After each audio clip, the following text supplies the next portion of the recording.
Iglesia, qué alegría saludarles.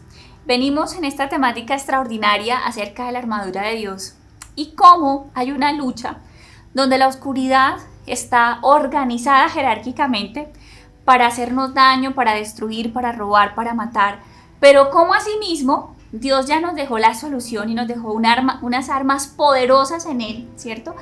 Para poder vencer. Entonces, hoy continuamos con el escudo de la fe. Y antes de empezar ya en materia, quiero que traigan una hoja y un lapicero, o un cuaderno y un lapicero. Les voy a dar unos segundos, todos vamos a ir corriendo ahí donde estamos, porque va a ser muy importante que hagan algunas preguntas que voy a hacer, que ustedes puedan dar la respuesta. Va a ser fundamental para el desarrollo de este mensaje. ¿Listo? Entonces ahí ya todos, con nuestra hoja y con nuestro lapicero, quiero que respondan. ¿Tengo fe en qué?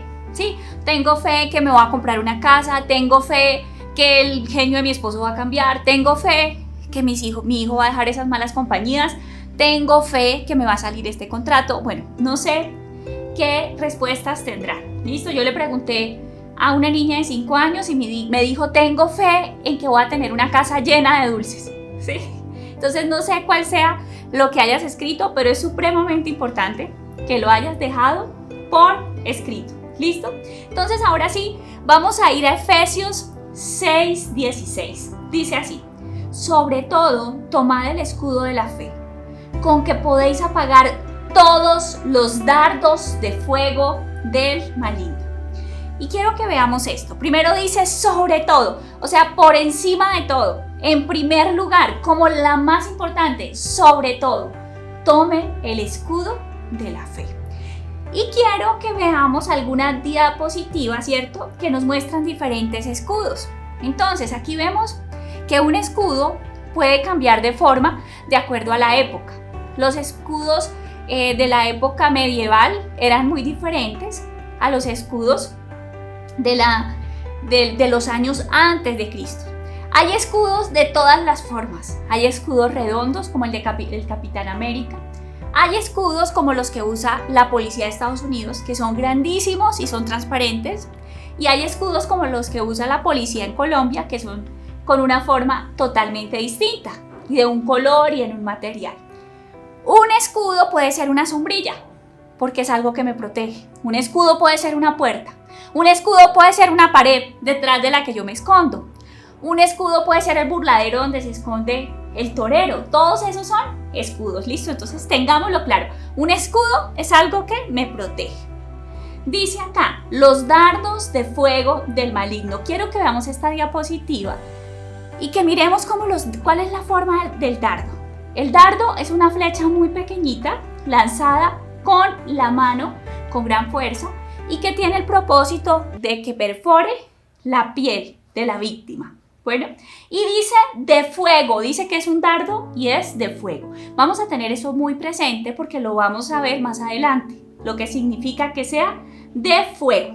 Entonces, cuando nosotros vemos las películas de guerreros, ¿sí? Por ejemplo, El Gladiador, 300, Leónidas, bueno, todo ese tipo de películas, es apasionante ver cómo usan las armas, ver cómo pelean hasta el final. Y hoy vamos a estudiar al mejor guerrero del universo y cuál fue el uso que él le dio al escudo de la fe.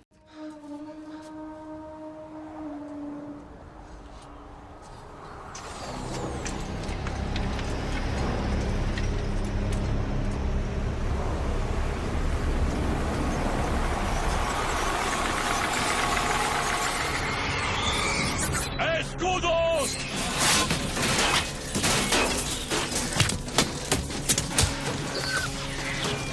¡Persas cobardes!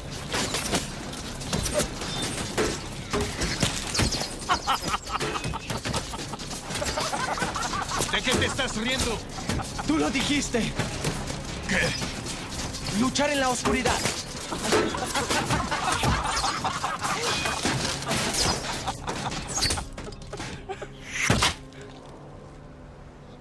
¡De pie!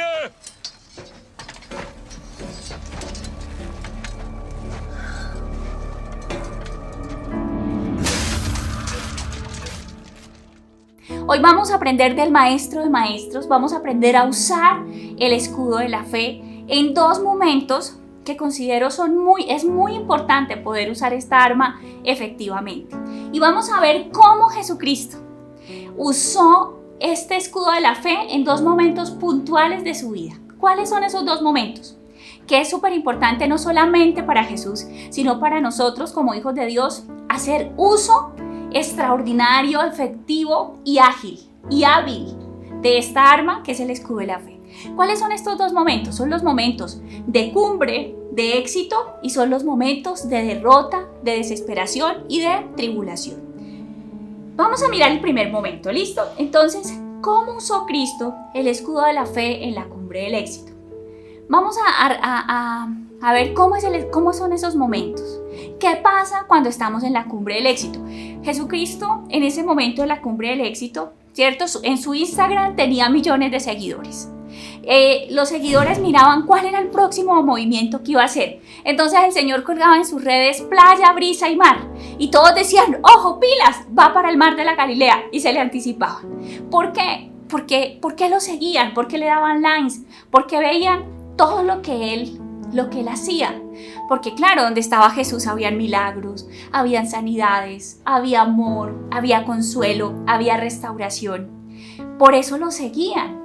Por eso él era la persona más famosa de ese momento, más anhelada. Todos querían estar con él. Y vamos a ver en esos momentos de éxito, ¿cuáles son esos momentos de éxito en nuestras vidas?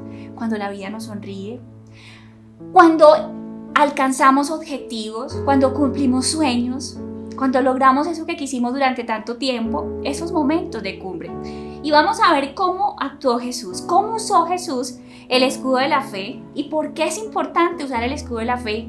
Podemos decir, pero si todo está bien, si todos son éxitos, ¿para qué va a necesitar la fe? Les quiero decir que es uno de los momentos en la vida donde más necesitamos hacer uso de esta arma. ¿Por qué? ¿Cómo el enemigo lanza dardos en este momento de nuestra vida? ¿Cómo los lanza? Primero, lanza los dardos de la vanagloria. Acuérdense que el enemigo no nos habla tú, sino yo, como si fuera yo el que me estuviera hablando en primera persona, para que yo piense que no es él, sino yo el que me estoy hablando. Entonces ahí empieza a susurrarnos al oído. Yo lo hice por mi esfuerzo, soy tan buen papá, soy tan íntegro, yo me lo merezco todo. He trabajado duro, o sea, esto me lo he conseguido porque soy un berraco, ¿sí? Un man trabajador. He sido una mujer tan extraordinaria, por eso esos hijos tan lindos que tengo, yo, ¿sí? Esos dardos de la vanagloria. ¿Cuáles son los otros dardos que lanza en esta época que son dardos mortales? El de la terquedad, el de la autosuficiencia, el del orgullo, ¿sí? He tomado tan buenas decisiones, soy tan confiable, es mejor que siempre lo supervise yo, es mejor que sea como yo diga, porque es que no hay nadie tan capaz, tan sabio, tan asertivo como yo. Yo puedo solo, no necesito que nadie me ayude. ¿A quién le voy a consultar? Yo soy capaz. Entonces, claro, esos dardos son un peligro. Y vamos a ver cómo sacó Jesús el escudo de la fe ante estos dardos. Miremos Juan 5:19, dice así. Por eso Jesús respondiendo les decía, en verdad os digo, que el Hijo no puede hacer nada por su cuenta. Ante el dardo de la autosuficiencia, ¿qué hizo el Señor Jesús? Sacó el escudo de la fe en que su Padre era el que lo sabía todo y por eso yo tengo que depender de Él. Yo tengo que depender de Él porque no puedo hacer nada por mi cuenta, sino lo que veo hacer al Padre. O sea, el Padre lo sabe todo, Él sabe más que yo. Él es el más. Porque todo lo que hace el Padre, eso también hace el Hijo de igual manera. Dice Juan 10, mis ovejas oyen mi voz. Yo las conozco y ellas me siguen. Juan 10:28. Mi Padre que me las ha dado. ¿Qué hizo Jesús? Dijo, es que es mi papá. No soy yo, no es porque yo soy el mejor pastor, no es porque yo soy el mejor predicador, no es por los milagros que yo hago. ¿Qué dijo Jesús? Es porque mi Padre me las ha dado. No es por nosotros, es por su gracia.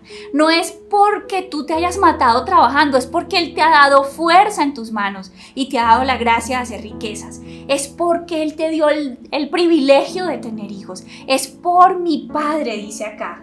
Y dice, Él es más grande que todos. Apunta la gloria, la exaltación ¿para quién es? Para el Padre.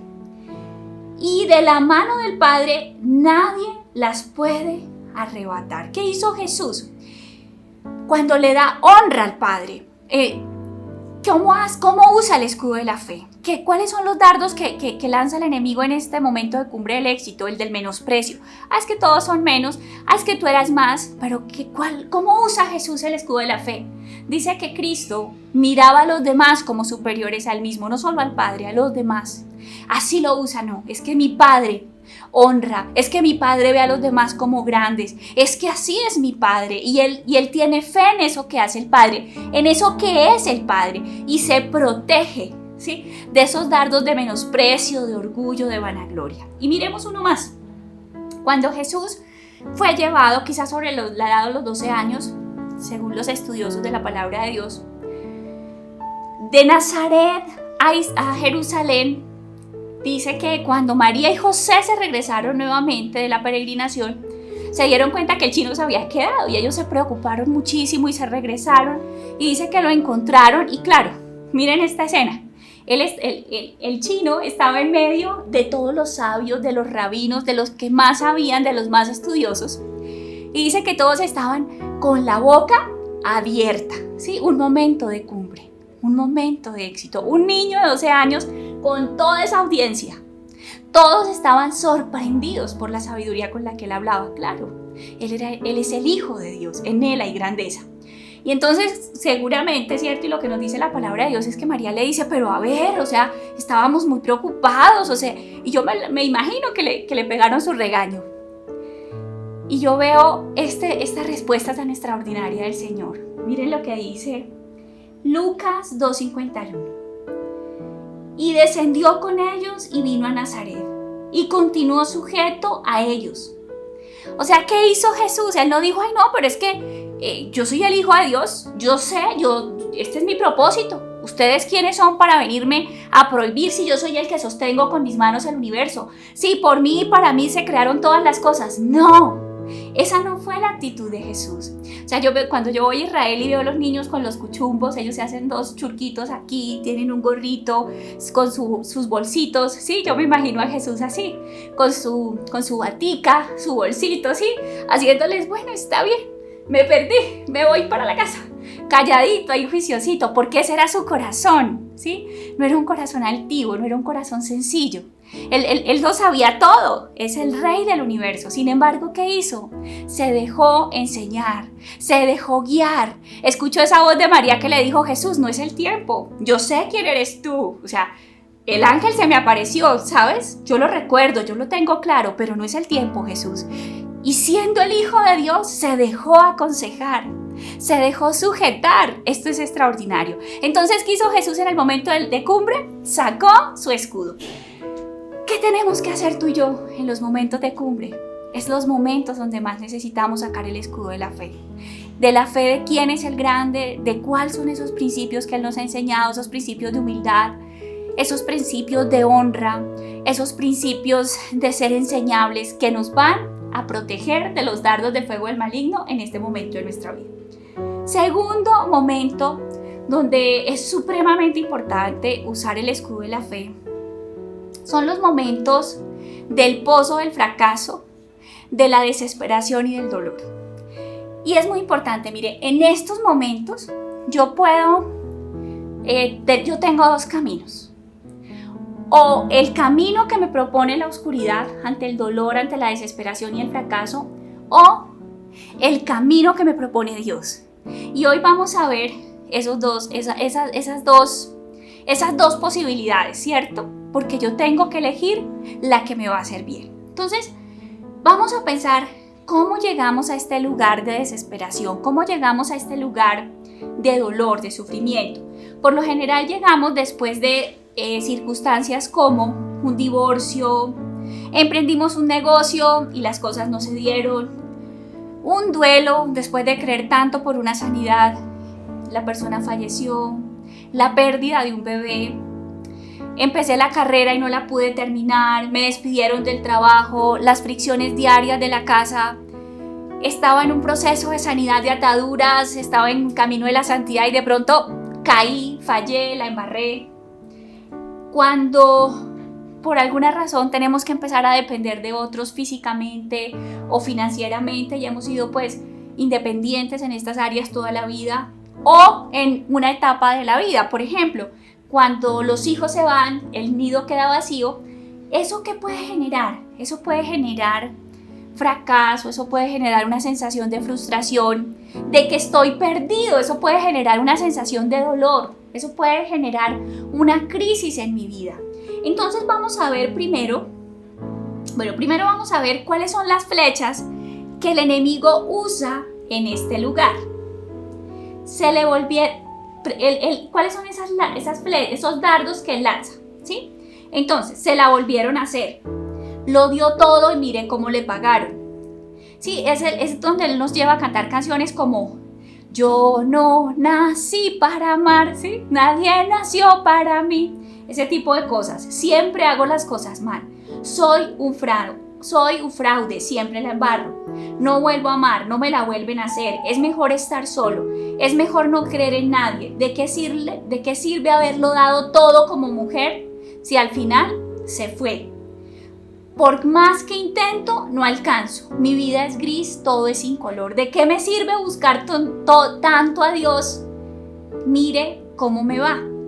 Esos son los dardos que el enemigo lanza en este tiempo, ¿sí? En el tiempo de estancamiento, en el tiempo donde las cosas no salen como yo espero, en el tiempo que no se abren las puertas que yo anhelo que se abran, en el tiempo donde no llegan clientes. Estos son los dardos que el enemigo lanza, ¿listo? Entonces, ante esas cosas difíciles que nos pasan en la vida, nosotros tenemos dos opciones. O lo manejo como Dios dice, o lo manejo como la oscuridad dice. Y ahí quiero que te hagas una pregunta y ahí está el papel, ¿cierto? Que trajiste y tu lapicero para que tú te puedas responder después de que veamos estas dos formas y tú puedas decir sinceramente cómo lo estás manejando. ¿Listo? Entonces, vamos primero a mirar cómo lo maneja la oscuridad. Lucas 22:54. Y prendiéndole, le llevaron y le condujeron a casa del sumo sacerdote, y Pedro le seguía de lejos. ¿Qué pasó en este momento? Después del Getsemaní, después de que Cristo fue apresado, lo llevaron donde Caifás era el sumo sacerdote. Cuando nosotros vamos a Israel, vamos a la casa de Caifás. En la casa del sumo sacerdote había una cueva, había una cárcel donde dejaban a los presos religiosos que iban a ser próximamente ejecutados. Entonces, a esta cárcel fue a la cual llevaron a Jesús. La cárcel es un lugar frío, la cárcel es un lugar donde yo llego porque tuve un fracaso, porque cometí un error. En la cárcel mi movilidad es muy poca. La cárcel no me deja ver, ¿cierto? Fuera de esas paredes. Todas estas cosas pasan en una cárcel. Y por eso las cárceles no son los lugares espiritualmente creados por Dios. Ningún tipo de cárcel. Y yo puedo ser un hijo de Dios, puedo creer en Dios y sin embargo puedo estar en una área de mi vida, en una cárcel mental, una cárcel, no sé, espiritual. Y hoy yo quiero que tú te estés preguntando, en la medida que vas escuchando, ¿será que frente a estas cosas difíciles que estoy viviendo, estoy yendo a ese lugar espiritual no creado por Dios, sino creado por la oscuridad para refugiarme? Quiero que te preguntes eso. Entonces, ¿qué pasa en las cárceles mentales? Por ejemplo, el enemigo nos llena de argumentos. Mi esposa es una mandona, mi esposa es una grosera, es una rebelde, ella no se sujeta. Te quiero decir que si tú piensas eso de tu esposa, estás en una cárcel. Y el que te está hablando no es Dios, porque si tú le preguntas a Dios no te va a hablar así de tu esposa. El que te está hablando es el diablo. Y esos dardos que él está mandando están consumiendo tu vida. Y claro, imagínese que yo le diga, a ver, señor diablo, yo quiero que usted me diga las mentiras que usted piensa de mi esposa para yo creer en eso. Yo creo que nosotros no lo haríamos.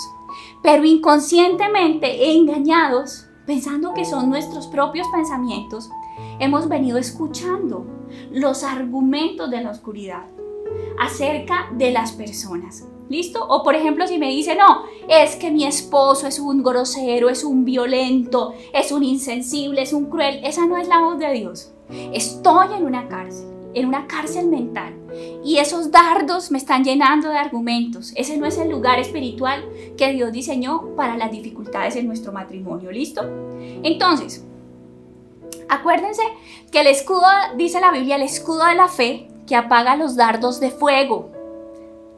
Dijimos que íbamos a hablar específicamente de esta parte de los dardos de fuego. ¿Por qué los dardos son de fuego? ¿Y por qué el escudo de la fe los puede apagar? Porque seguramente el escudo de la fe es de agua. ¿Quién es el agua en la Biblia? Es el Espíritu Santo.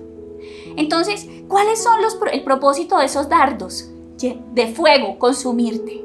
Secar al Espíritu Santo dentro de nuestro corazón. ¿Y qué pasa cuando yo estoy seca del Espíritu Santo? Dice la palabra de Dios en Lucas 11, que cuando un espíritu inmundo sale y regresa, mira, y si la casa está vacía, ¿vacía de quién? Del Espíritu Santo, pues viene con 7 más. O sea, cuando el diablo empieza a traer, y también dice Efesios, no apaguéis al Espíritu de Dios. O sea, ¿cuál es el propósito de esos dardos? Apagar al Espíritu Santo dentro de nosotros. Porque cuando el Espíritu Santo se apaga, el infierno se enciende. Y cuando el infierno se enciende, es muy fácil que los demonios vengan a robar, a matar y a destruir a mi vida. Ese es el objetivo. Por eso el escudo de la fe, que está llena del agua y de la presencia del Espíritu Santo, apaga y no permite que esos dardos traigan al infierno a arder dentro de mí. ¿Listo? Entonces, vamos a dar otro ejemplo. El hombre que busca sexualmente a su esposa y ella lo rechaza. ¿Qué hace el enemigo? Lanza un dardo, ¿sí? Y le dice, ella no te desea, ella es una grosera, ella te lastima, tú siempre la buscas, no seas tonto. ¿Qué hace el enemigo? Te dice, busca un escudo falso. ¿Cuál es ese escudo falso? Llénate de irritabilidad, ponte sarcástico. Págale con el látigo de la indiferencia, guarda silencio, no le hables, distánciate o mejor aún, pégale un grito para que aprenda quién es el que manda.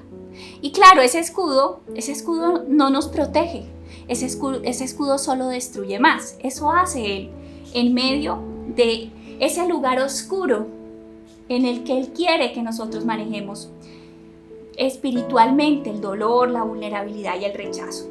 Entonces vamos a ver cómo lo hizo Jesús y para esto quiero que veamos un video. Antes quiero que miremos un versículo y dice Lucas 22:63: y los hombres que custodiaban a Jesús se burlaban de él y le golpeaban. Ese fue el lugar donde Jesucristo estuvo preso. Ahí él recibió la envidia, el odio, las burlas. Y dice Mateo 27:11 que es a la mañana siguiente, después de aquella noche oscura, de tanto dolor, ese fue el lugar, en esa cárcel, Pedro negó a Cristo. Y a mí me impacta este versículo y quiero que prestemos toda nuestra atención en este versículo, Mateo 27:11, que fue al otro día, cuando Jesús salió de la cárcel y fue llevado ante Pilatos. Dice, Jesús pues estaba en pie delante del gobernador. Y éste le preguntó diciendo, ¿eres tú el rey de los judíos? Y Jesús le dijo, tú lo dices. Alex y yo estuvimos en Israel en una mini vigilia y le preguntábamos al Señor, Señor, ¿por qué después de tú haber vivido todo ese dolor, te traicionaron, a los que le hiciste milagros no se aparecieron, te dejaron, te maltrataron? O sea, ¿cómo tú pudiste salir de ese lugar en pie? Y bueno, les quiero invitar a que veamos este video porque hace algunos años en ese lugar, en esa cueva, en esa cárcel donde él estuvo preso, en medio de una vigilia, el Señor nos enseñaba esto y nos explicaba qué le permitió salir de ese lugar en pie. Aquí el Señor tuvo que haberse angustiado y nosotros le preguntábamos, Señor, ¿qué soñaste? Para levantarte, para llenarte de esperanza, para fortalecerte. ¿Qué fue lo que tú soñaste? Y bueno, el Señor nos regalaba algo muy especial. Y el Señor soñó con el corazón del hombre, el Señor soñó con mi corazón El Señor soñó con tu corazón. El Señor no soñaba con grandes estructuras, el Señor no soñó con poder. El Señor soñó con el corazón del ser humano. El Señor soñó con corazones libres, con corazones limpios, con corazones capaces de amar la miseria del otro, con corazones capaces de acercarse a otros, con corazones pacificadores, con corazones capaces de depender de Dios, con corazones que pudieran esperar en que la mano de Dios operara a su favor, en que la mano de Dios los favoreciera. El Señor soñó con corazones felices. Entonces hoy te quiero hacer una invitación. Aquí el Señor lloró para que tú y yo riéramos. Aquí el Señor fue amarrado para que tú y yo fuéramos libres. Yo hoy te pregunto y me pregunto a mí misma, ¿qué voy a hacer yo por ese sueño de Jesús? Por eso hoy te invito, y así como mi esposo y yo le decíamos, Señor, en tu gracia permítenos tener el corazón de tus sueños, el corazón por el cual tú te levantaste esta noche oscura, el corazón por el cual tú pagaste un precio tan alto. Hoy tú, ¿qué le vas a decir a Jesús? ¿Cuál es el corazón que tú quieres tener? Y bueno, les invitamos para que vengan a este lugar maravilloso, el lugar donde el Señor estuvo preso, para que tú y yo tengamos un corazón libre. Entonces vemos cómo lo que le permitió salir a Jesús de ese lugar, de esa cueva que no es el lugar espiritual creado por Dios, para que nosotros salgamos de la tribulación o de los momentos difíciles, fue la fe. ¿La fe en qué? La fe en las promesas, la fe en su propósito, la fe en que tú y yo íbamos a cambiar, en que tú y yo íbamos a ser libres. Y Jesús salió de esa cueva para que nosotros no tengamos que volver a estar en ese lugar. Y yo te quiero decir, si tú escribiste ahí y según lo que hemos visto, tú dices definitivamente, yo estoy asumiendo el dolor, estoy asumiendo el fracaso, estoy asumiendo el divorcio en la cueva de la conmiseración, en la cueva de la culpa, en la cueva de la desesperanza, en la cueva del juicio, de los argumentos. ¿Qué quiere decir? Que estás en un lugar espiritualmente equivocado. No es el lugar de Dios y tienes que decidir hoy qué, salir, ¿sí? Y hay que decir, bueno, me di cuenta que el que me está hablando no es Dios. Y me di cuenta que definitivamente tengo que salir de este lugar. Bueno, entonces ahí vas a escribir en tu hojita si estás en este lugar, ¿por qué crees que estás en este lugar?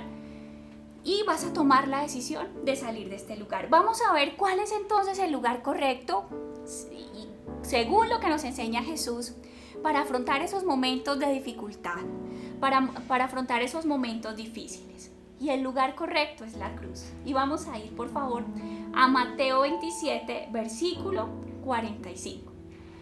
Desde el mediodía hasta la media tarde, toda la tierra quedó en oscuridad. ¿De qué nos habla este versículo? Que hubo un tiempo. Entonces, ¿cómo usar el escudo de la fe poderosamente en los momentos de adversidad, en los momentos de dolor, en los momentos de duelo, en los momentos de fracaso, en los momentos donde las puertas no se abren? Nosotros necesitamos un tiempo, necesitamos darnos tiempo. Por ejemplo, se terminó un noviazgo de muchos años y al otro día ya quiero empezar una relación. No, necesitamos darnos tiempo para sanar, para que Dios restaure. Un bebé, un embarazo muy soñado, lo anhelamos, al tercer mes de embarazo, perdimos el bebé. Pero ya el otro día en una semana quiero levantarme y todo está igual. No, es que es un hijo. Y podía tener solamente 3 meses en el corazón, pero ya ese hijo nació, podía estar solamente 3 meses, en nuestro vientre, pero ya ese hijo había nacido en nuestro corazón. Y si tú como mamá o como papá perdiste un bebé, así tuvieras solamente 3 meses de embarazo, perdiste un hijo. Y perder un hijo no es una cosa fácil, eso es muy duro, eso es muy difícil.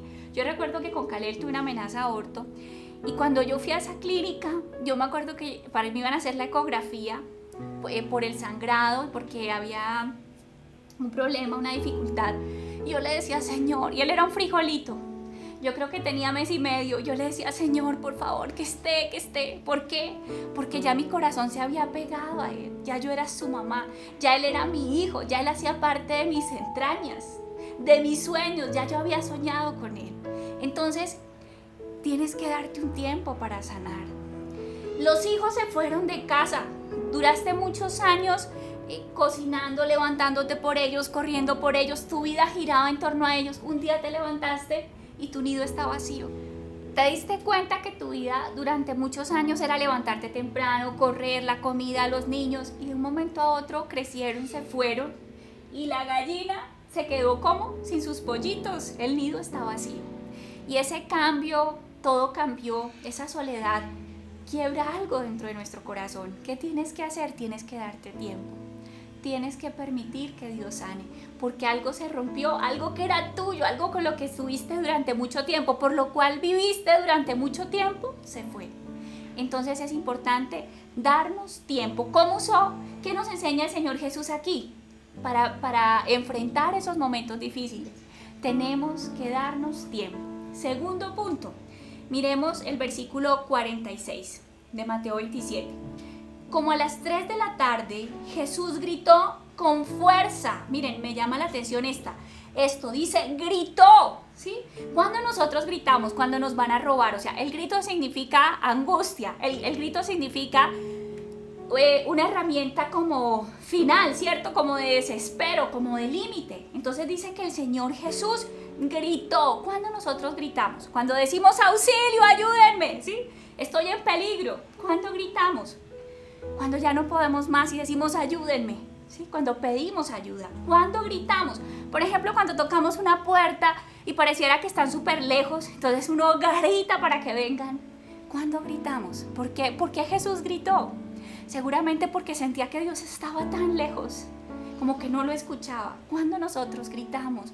Cuando pareciera que oramos y oramos, pero como que no nos escucha.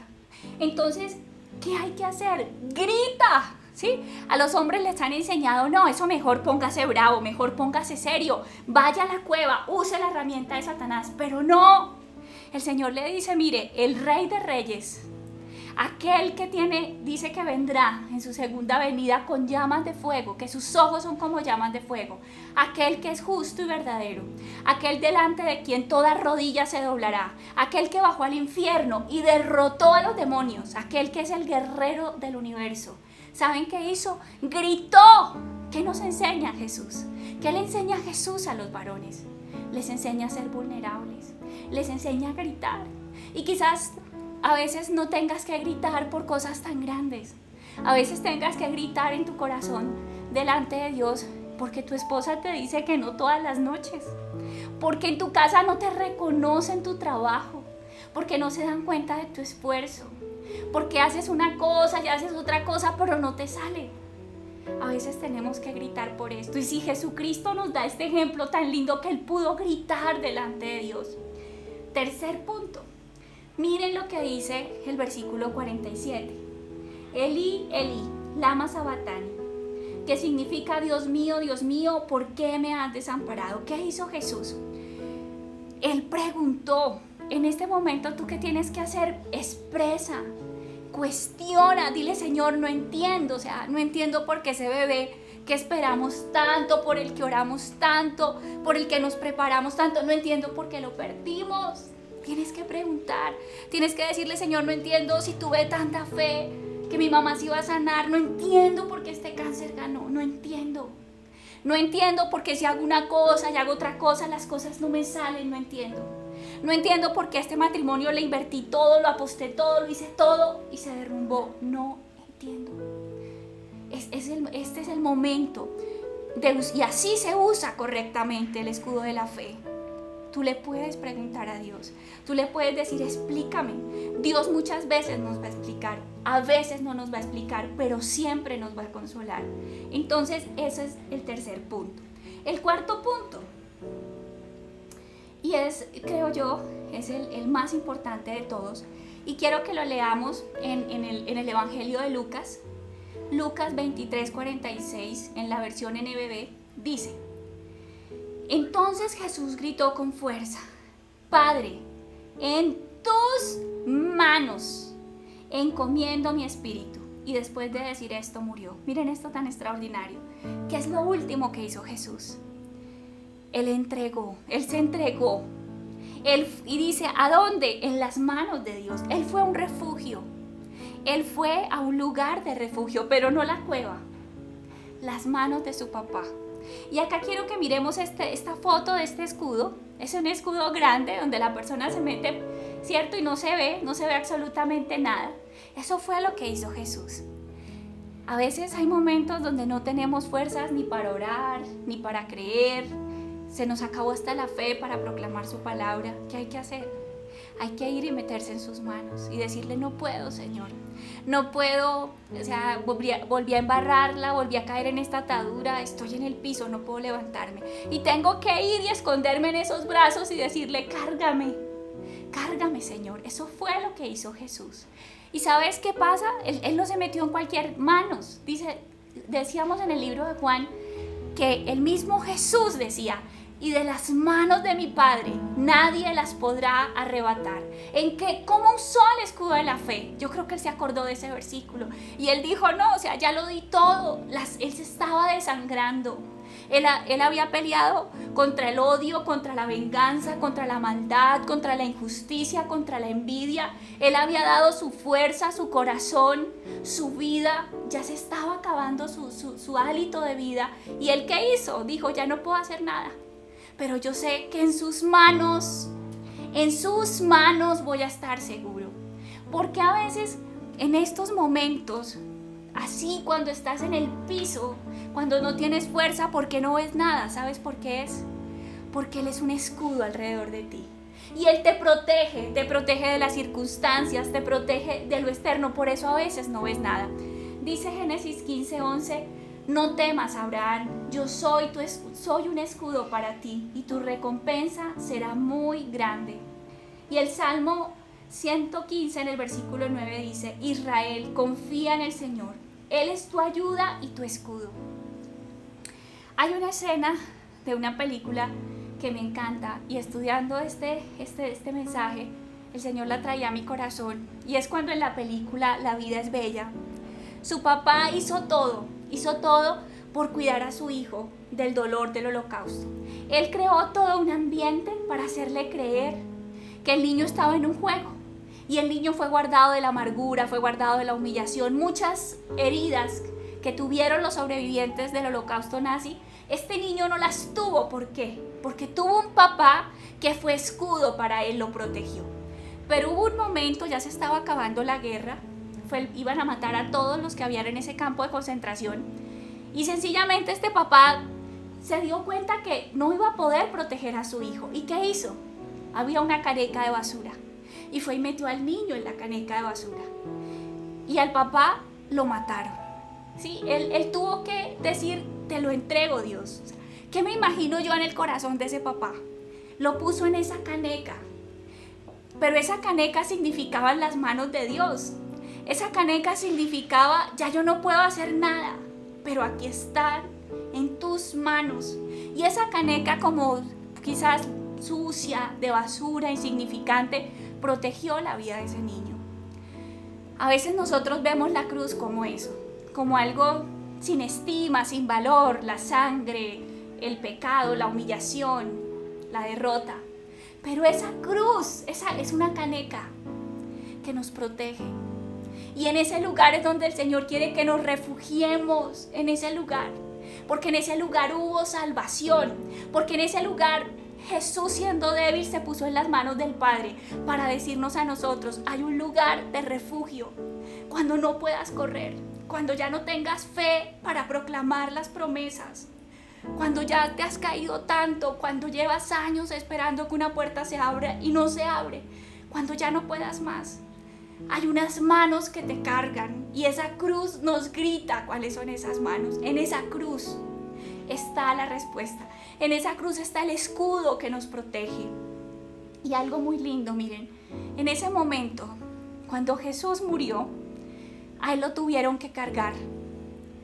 Alguien lo tuvo que cargar, pero Él sabía que eran las manos ¿de quién? De su Padre. Y su Padre le buscó la mejor tumba. A Él lo ungieron como ungían a los reyes. Cuando tu Padre te carga, cuando mi Padre me carga, Él nos cuida, porque sus manos son grandes, porque son las manos de un papá. Y yo me imagino a las manos de Dios cargando a Jesús al lugar de su destino. y el lugar de su destino era el lugar de la resurrección. Cuando tú ya no puedes, deja que las manos de Dios te carguen y te lleven al lugar donde tienes que llegar para cumplir tu propósito. Y quiero que miremos en este momento ese video, este pedacito de este video que es extraordinario.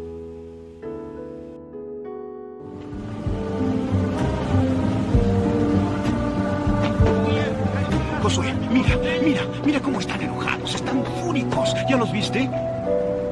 Míralos, te están buscando, todo es por ti.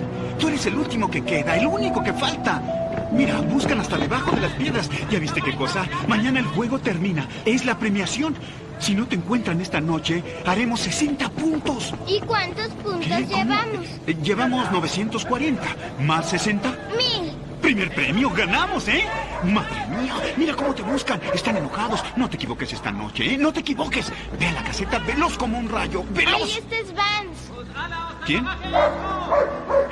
¿Quién? Vance, el niño rubio, papá. Ah, ya. Lo agarraron ayer, lo eliminaron. Ese es el lugar más seguro. Ahí ya nadie busca. Estaba Vance. Vamos, ven acá. Veloz como un rayo. Vamos, 1, 2, 3. Vamos. Veloz. Métete ahí. Toma la cobija por si hace frío, ¿eh?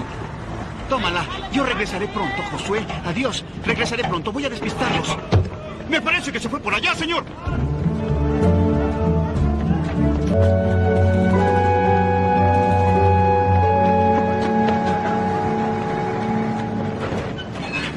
Papá, me diste un gran susto. Josué, dame la manta. ¿Tienes frío? No. Entonces dame el suéter. Dame el suéter para tirarlo en un árbol y despistarlos, ¿eh? Muy bien. ¿Ves cómo te buscan todos? Todos te gritan, ¿dónde está Josué? ¿Dónde está Josué? Y dicen maldiciones. Están muy enojados, furiosos, no te encuentra nadie. Ahora adiós, ¿eh? Regresaré pronto. Escúchame, Josué. Si yo tardara en volver contigo, tú no te muevas, ¿eh? No salgas. Tú no debes salir. Escúchame, debes salir solo cuando haya silencio absoluto y no veas a nadie, por seguridad. Repítelo. Yo salgo hasta que no haya ruido ni nadie. Bravo, cabeza dura. Adiós, Josué. Nos veremos pronto.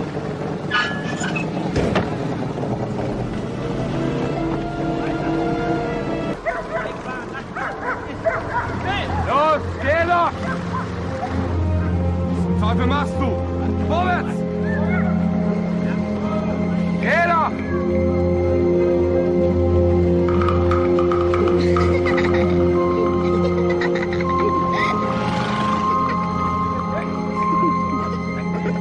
Was zum Teufel machst du? Schneller! Tempo! Vorwärts!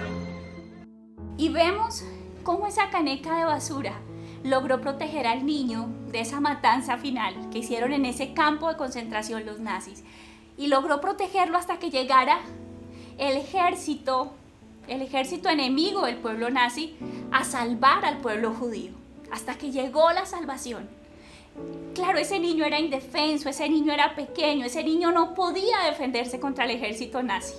Pero ese escudo lo pudo proteger. Tú y yo no podemos contra la oscuridad, tú y yo a veces no podemos contra el rechazo, a veces no podemos contra el pecado, a veces no podemos contra nuestra carne, no podemos. Pero hay un escudo que es tan grande, que tiene el poder de guardarnos. Y ese escudo se llama la obra de la cruz. Ese es el escudo. Y quiero que miremos cuál fue el resultado. ¿Cuál es el resultado de tú usar correctamente este escudo de la fe? Tanto en los momentos de gloria como en los momentos de fracaso. Vamos por favor a Hebreos 12:2. Dice: puesto los ojos en Jesús, el autor y el consumador de la fe, quien por el gozo puesto delante de él soportó la cruz, menospreciando la vergüenza, y se ha sentado a la diestra del trono de Dios. ¿Qué dice acá? Dice que el que inició y perfeccionó la fe, el autor y el perfeccionador de la fe, es Jesucristo, ¿sí? El maestro de este escudo, el que nos enseña cómo se debe usar, es Él. Y dice: pon los ojos en Él, en cómo Él lo hizo. Y dice que Él soportó la cruz por el gozo puesto delante de él. ¿Y sabes cuál era el gozo puesto delante de él? Saca tu hojita. ¿Qué dice tu sueño? Tu sueño dice un trabajo. Tengo fe en, ¿te acuerdas la pregunta que hicimos al principio? Tengo fe en comprarme una casa, conseguir un trabajo. ¿Tú sabes qué sacó a Jesús del pozo, de la cárcel? ¿Tú sabes qué hizo que Jesús en la cruz soportara el menosprecio, la vergüenza, el dolor, la traición? ¿Tú sabes? Dice que el gozo puesto delante de él. Y te quiero decir que el gozo puesto delante de Cristo no fue un trono, porque ese trono era de él y él lo abandonó. Ese trono ya era de él. Había algo que él no había conquistado y era el corazón del hombre.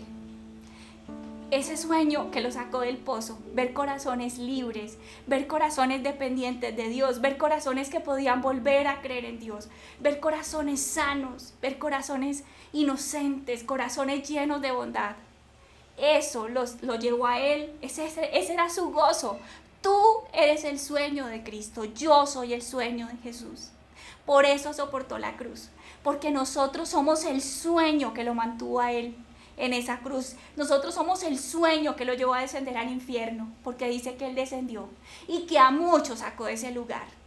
Y dice que él venció la oscuridad en debilidad, en desventaja, sin armas, porque ningún guerrero tan poderoso y tan valiente como él, como nuestro Salvador, él, el Rey de Reyes, el Señor de Señores. Pero ¿sabes por qué lo hizo? Porque ¿cuál es su gozo? ¿Cuál es su fe? ¿Cuál es su gran sueño? Tú eres su sueño. Y quiero que hoy ahí tú puedas tomar una decisión en tu corazón. Y tú puedas examinar, o sea, en qué lugar estás, en cuál momento de la vida estás, en qué lugar espiritual estás. Y que tú puedas decirle, Señor, yo fui tu sueño, pero hoy yo quiero que tú seas mi más grande sueño. Yo hoy quiero que tu sueño sea mi más grande sueño. El sueño de que mi corazón sea limpio, sea libre, de que mi corazón sea sano, de que mi corazón sea el corazón por el que tú moriste. Y te invito a que ahí donde estás puedas inclinar tu rostro y puedas hacer una oración. Y le puedas decir hoy al Señor, gracias. Gracias por ser el mejor gladiador, el mejor guerrero, el más extraordinario de la historia. Gracias por haber usado ese escudo con fortaleza. Gracias por haber luchado por mí hasta la muerte y muerte de cruz. Gracias porque tu gran fe, lo que te mantuvo en pie, lo que te mantuvo en esa cruz, lo que te hizo levantarte de esa tumba, fui yo. Gracias porque tu fe fui yo. Gracias, Señor.